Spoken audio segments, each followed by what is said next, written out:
sebagai pelecut semangat kalian, percaya kalian sebelum melakukan yang namanya presentasi atau pidato depan orang banyak. Oke, I'm the best. Oke, I'll do it. I'm the best. Bismillah.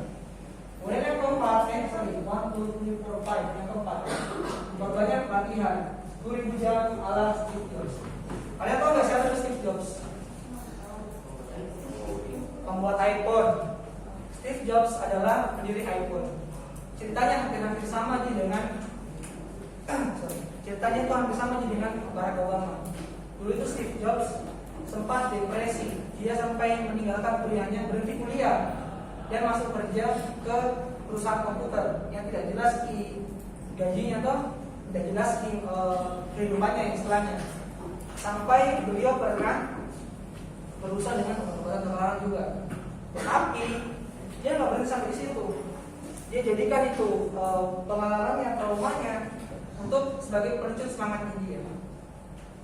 Hingga akhirnya almarhum Steve Jobs, sudah almarhum beliau, dia dikenal sebagai salah satu orator atau the best presenter. Dia itu orang yang paling hebat dalam presentasi di dunia. Nah, sehingga kalian tahu sendiri kan iPhone itu sekarang gak diragukan lagi kan, yang namanya iPhone itu sudah tidak diragukan masalah kecanggihannya, kameranya, harganya juga kan? Itu karena salah satunya hasil presentasinya dia. Ketika presentasi dia berhasil. Nah, apakah dia serta-merta begitu kayak tiba-tiba berhasil presentasinya? Tidak. Ada ceritanya Steve Jobs, cerita di balik panggung gemerlap. Apa itu ceritanya? Jadi setiap Steve Jobs ingin presentasi tentang apapun itu, dia akan berlatih di belakang panggung sebanyak 10.000 jam. Meskipun orang yang sudah dibilang orator ulung, orang yang paling jago presentasi, tapi tetap dia belajar 10.000 jam. Dia latihan baca naskahnya, latihan gestur-gesturnya, latihan menatap mata audiens di belakang panggung. Itulah namanya gemerlap atau gemerlap di belakang cerita di balik panggung gemerlap. Jadi sebuah panggung yang berhasil akan bisa ada jika kita melakukan persiapan yang baik dan matang. Tetapi ada beberapa Steve. Kemudian yang terakhir, baca doa. Kita sebagai umat muslim, jika kita sudah menjaga wajah, kita sudah try our best, kita sudah latihan bersungguh-sungguh, yang bisa kita lakukan terakhir adalah berdoa dan tawakal, pasrah. Oke? Jangan lupakan berdoa. Usaha tanpa doa itu sombong. Berdoa tanpa usaha bohong. Masa ada tahu ucapan itu? Baik, bagaimana baik? Oke, jadi kita harus berusaha, do our best, dan jangan lupa kepada kehendak yang Maha Kuasa. Kita minta kepada Allah untuk melancarkan pidato kita. Oke, apa doanya? Rabbi sholli sadri. Oke, tahu nggak kalian asal usulnya ayat ini? Nabi Musa kenapa? Kita sharing sampai yang belum paham. Oke, Nabi Musa ketika ingin menghadap kepada Raja Fir'aun, dia meminta doa kepada Allah dengan doa tersebut. For your information, Nabi Musa itu lidahnya itu luka bakar ya. Jadi dia tuh kalau ngomong itu kayak gak lancar.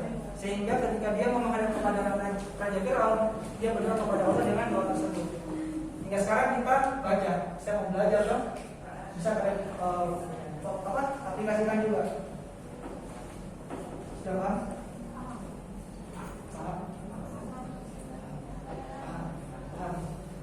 Oke, yakin paham?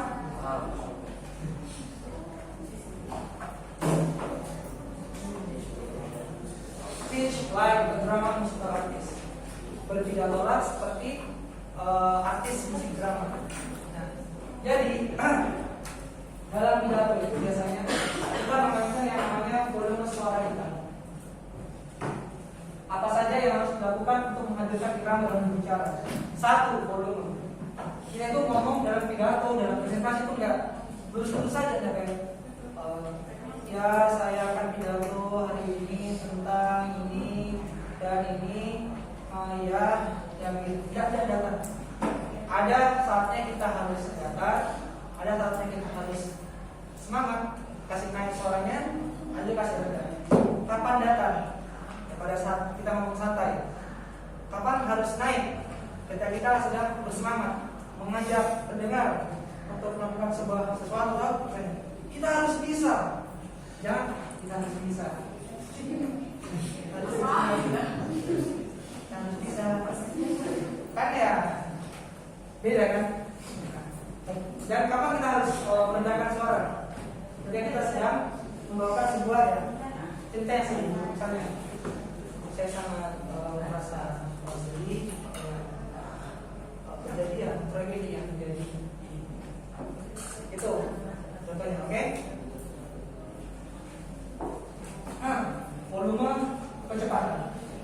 Saat kita ngomong dengan orang, saat kita sedang melakukan speech, pidato, perhatikan kecepatan. Yang ini juga terlalu cepat. Contohnya yang terlalu cepat bagaimana? Ayo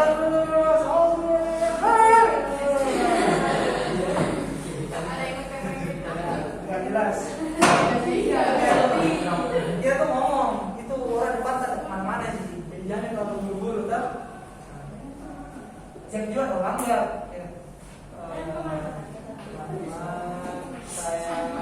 Lu bisa saya ngomong kamu gitu.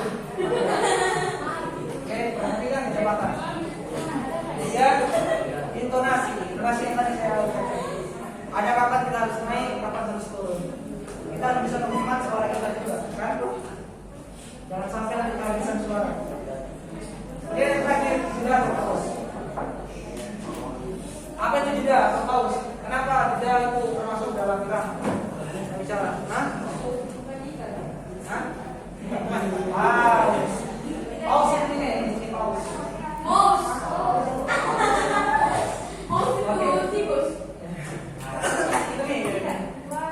Jadi dalam pidato, dalam speech, salah satu hal yang bisa kita praktekkan adalah memberikan jeda, memberikan pause. Jadi enggak langsung terus dari awal sampai akhir kita ngomong. Ada kapan pause, ada jedanya. Kapan jedanya? Ketika mereka memberikan applause, misalnya mereka angkat tangan, kita bisa pause, menunggu mereka selesai tangan baru lanjut. Kedua, jika mereka sedang tertawa, misalnya kita ngejokes, mereka ketawa, kita bisa diam dulu, tunggu mereka selesai ketawa baru lanjut.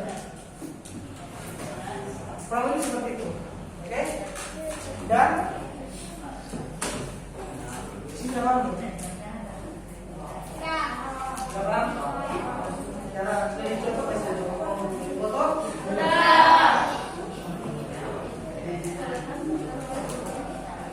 Sebagai contoh, ada sebuah pidato yang Barack Obama mengenai tragedi penembakan Tucson. Nah, jadi pada waktu itu di Tucson itu ada tragedi penembakan yang membuat seorang anak meninggal. Namanya itu Christina atau siapa? Dalam pidatonya beliau Barack Obama, kalian bisa lihat dulu.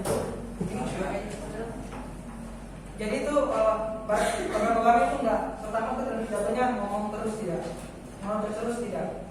Ketika para audiensnya tepuk tangan, dia akan diam. Ketika tepuk tangan lagi, dia akan diam lagi, menunggu tepuk tangan selesai. Dan ada satu momen yang sangat terkenal. Saya lihat ini. Bagaimana bacanya? 5 second of silence atau 51 detik keheningan.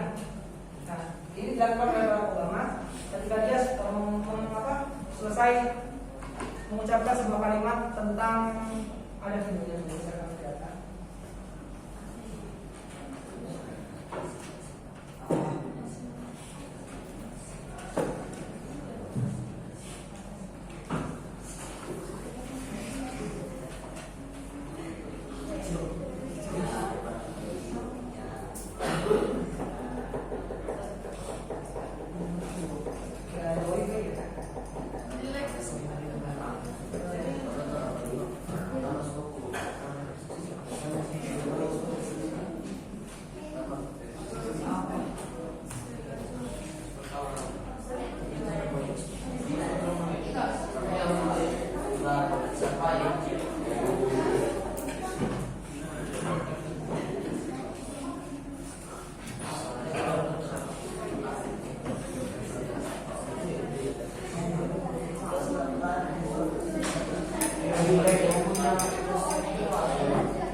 Sudah dihitung tadi berapa detik diam dia?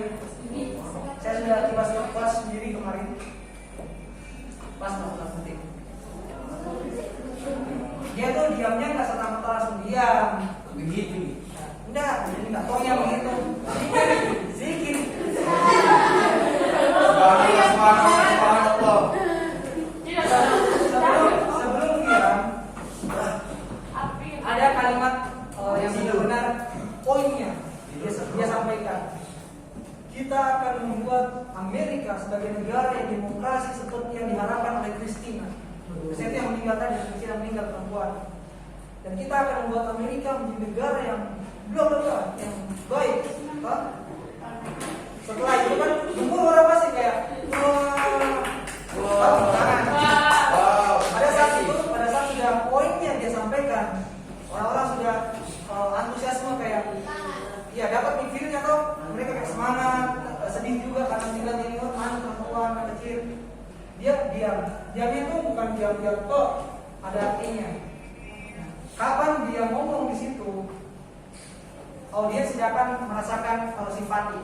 Maksudnya kayak biasa sih, kayak biasa. Tapi ketika dia diam, orang-orang merasakan kayak di mulutnya banyak orang yang turun tangan sambil mengingatkan perkataannya. Beliau tadi yang terakhir bahwa dia akan membuat Amerika di negara demokrasi. Itu mereka punya lebih dapat.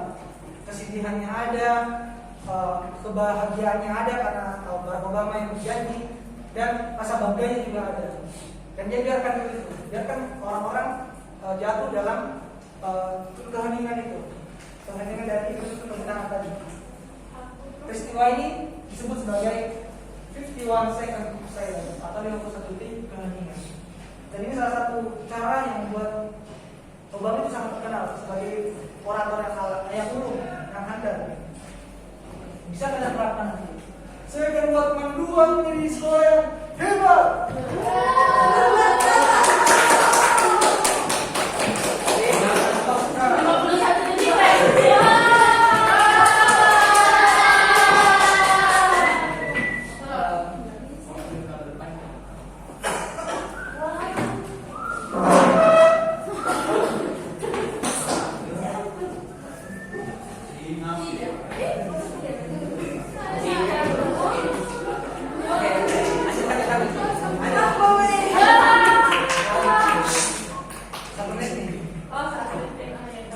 Beda cerita kalau kita di Indonesia itu masih jarang yang ikut tangan.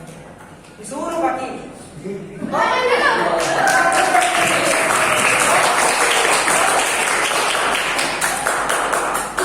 Bukan untuk sedetik, masa gitu? Beda. Culture-nya orang barat sama kita masih beda. Kita masih belum. Belum ada loh. Ada yang saya coba praktekkan. Saya sendiri coba mempraktekkan dari diri saya untuk mencoba mengapresiasi orang yang bicara. Belajar bagaimana saya mengawali Oke. Kalian tahu tidak bedanya orang Indonesia, orang Jepang, dan orang Amerika? Tahu nggak? Wajahnya beda. Bahasanya beda. Agamanya. Oke, perhatian dulu. Jadi ada perbedaan signifikan antara orang Amerika, orang Indonesia, dan orang Jepang. Orang Jepang terkenal dengan hormatnya. Ketika ada orang bicara atau bersiapa dia akan menunduk. Ya kan?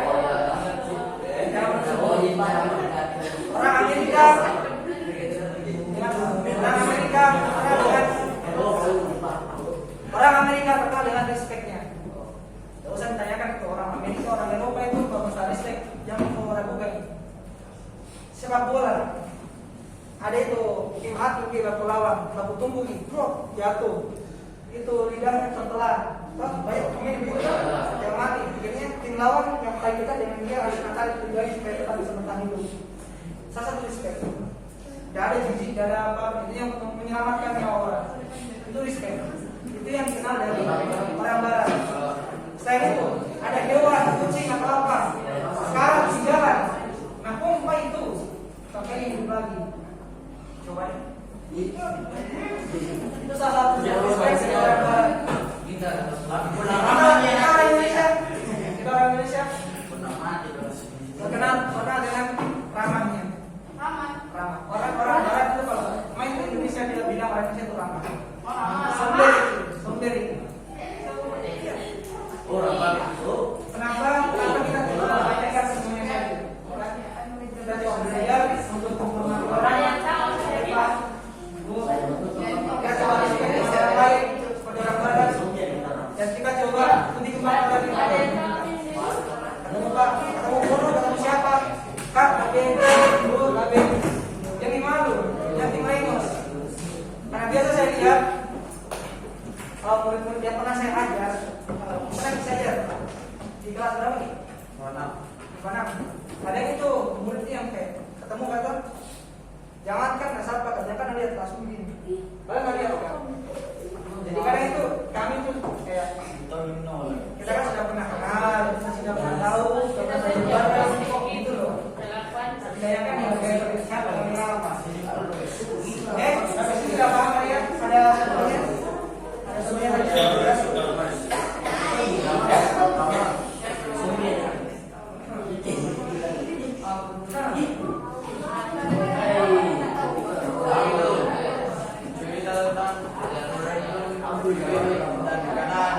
Ada berapa bendera di atas?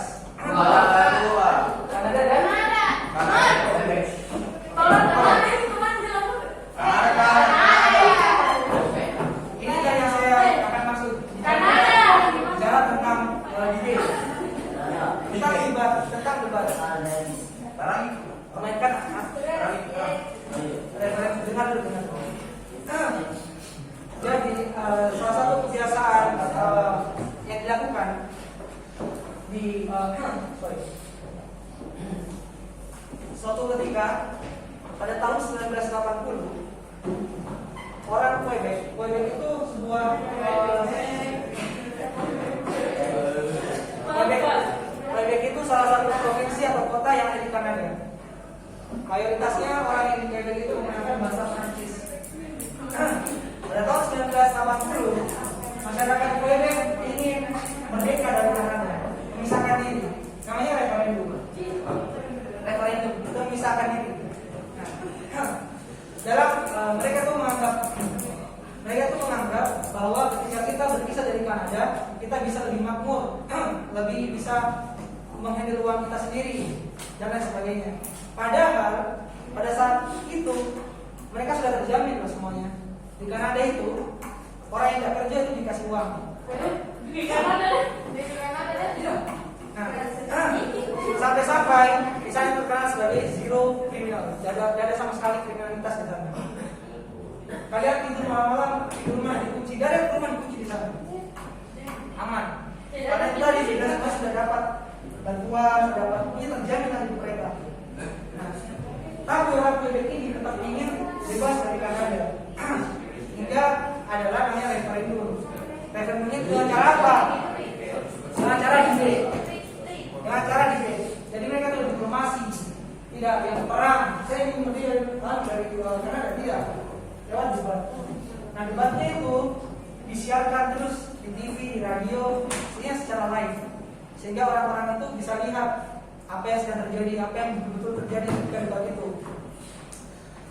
Nah, memasuki pekan-pekan pilkada, yaitu itu voting antara orang yang memilih pisah dengan yang tidak. Sebelum voting biasanya kan ada pilkada kan? Indonesia di pilkada itu pasti banyak baliho, kapolri di jalanan, banyak. Depan kamu juga banyak. Tapi di Kanada tidak. Di Quebec sana tidak. Mereka yang dilakukan adalah apa? Promosinya itu lewat debate tadi. Jadi ketika debat berlangsung antara pihak yang pro untuk bebaskan diri dengan yang tidak,